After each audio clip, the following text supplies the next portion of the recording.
The only thing that we need to start is to start typing.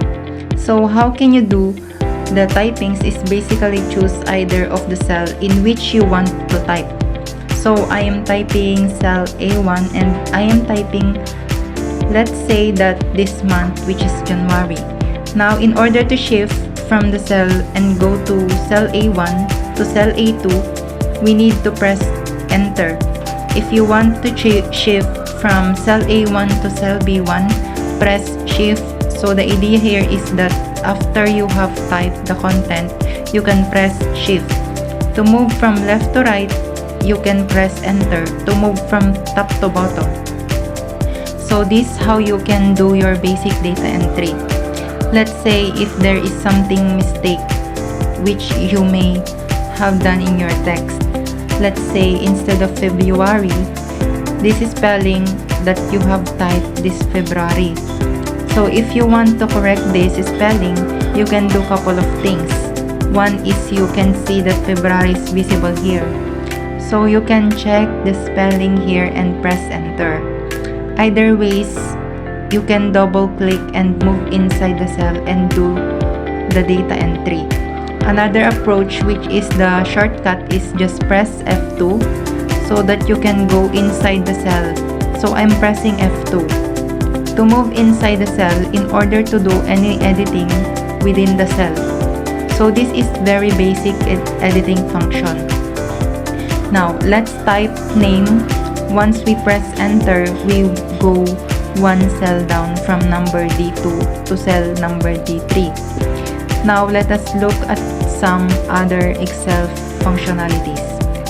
Let's go to the column A1 and we see that January written in the cell A1 and February written in cell A2. Why don't you choose these two cells and you will find at the right hand bottom corner of very slim plus sign. When you choose the plus sign, just press click on the mouse and drag it along till the very end. And you may find that all these months are filled automatically. So this is very quick helpful tool provided by MS Excel, where you may not have to type all these setup numbers. And you can automatically fill this after filling the first or the second one. Likewise, let us try another option with numbers. Let's type 1, let's type 2, and let's select both of them. And again, we back to the right hand bottom corner and we click here and drag it to the bottom, and let us see what the results are. So it gets incremented by 1, so it gets automatically filled up. Likewise, let us say if we type 3 and let's say we type 6 and we choose these two, we will find that in each cell there is increment of 3. So this is how autofill functionality can be used in Excel. Now let us look at some text functionality. Let us type the name David and we will press the enter, and I'll try to type David again in the text cell. And I will start with the look at what happens here. The moment I type the other elements of this name essentially are prompted by me, Excel. So this is an auto print intelligent feature provided by MS Excel, which you can use in order to make the most of it. So now let us move back and let me type David. It's awesome in Excel. So though the cell size is very small here, but it contains the full element. The text David is awesome in Excel. Now I am moving from the cell which is cell number D16 to cell number E16. Now and let me type ABC here.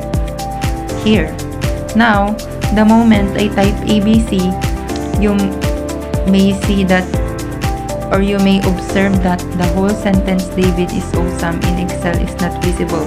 So let us go back to the cell D16 and look at its content. Essentially remain the same. It is just that it's not visible because of the other text which is kept immediately next to the cell D16. So in this case, if you want to make this cell visible, you can go on the top between D and E. The moment it shows you both the columns are selected, just press a double click, and if you do the double click, you will find that it automatically adjusts its width according to the largest cell. Here the largest cell, David, is awesome. Height cell. It adjusts according to the largest cell size. You can also press your mouse and drag on the left hand side or drag on the right hand side, depending on how much width you want of this cell. So this is how you can play with Excel and you can fit to the next. Now let us look at another situation. Let me type name, and when I press enter, it will go immediately below the cell on which the text was written. Okay, so it is cell D2, go D3. If I press shift, it goes from cell D2 to cell E2. Let me type email here and I will press shift again so that I shift from cell number E2 to cell F2. Let me type date, and now what I will be doing is I'll be pressing enter. So please note that cell number on which it gets redirect. So you may have noted that it moves from cell number D3. So if you are typing consecutively a text and then entering in the Excel automatically identifies and moves to the respective column of the first text. So this is how it would function. Now let us move on and look other set of formats. Let me type date 9/9/2013. It automatically identifies this as a date. So as you can see here it is a date. Let me try and type sometime. 10:00 enter. Note that what happens is this automatically identifies as 10 p.m.